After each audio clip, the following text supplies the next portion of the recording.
요즘 많이 문제가 되고 있는 민간건설 임대주택 관련해서 말씀드리려고 하는데요.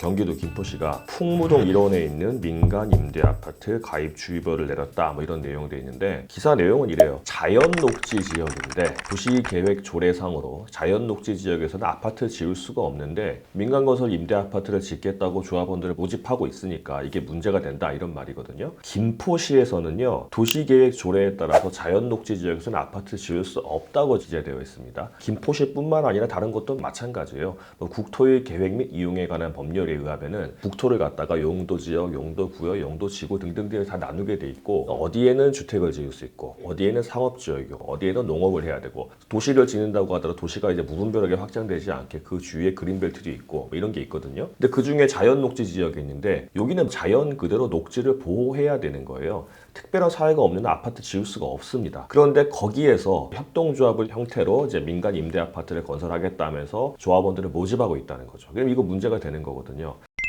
그러니까 이제 김포시에서는 안 되는 거니까 고발도 했었다, 피해를 보지 말라, 이렇게 기자분하고 인터뷰를 했다고 하는데, 사실은 할 수는 있죠. 무슨 말이냐면 자연 녹지 지역을 지구 단위 계획 결정을 변경을 해가지고 주거지역으로 바꾼 다음에 거기에다가 아파트를 지을 수 있게 허가를 해주면 되는데, 사실 자연 녹지 지역을 그렇게 바꾸기 쉽지 않습니다.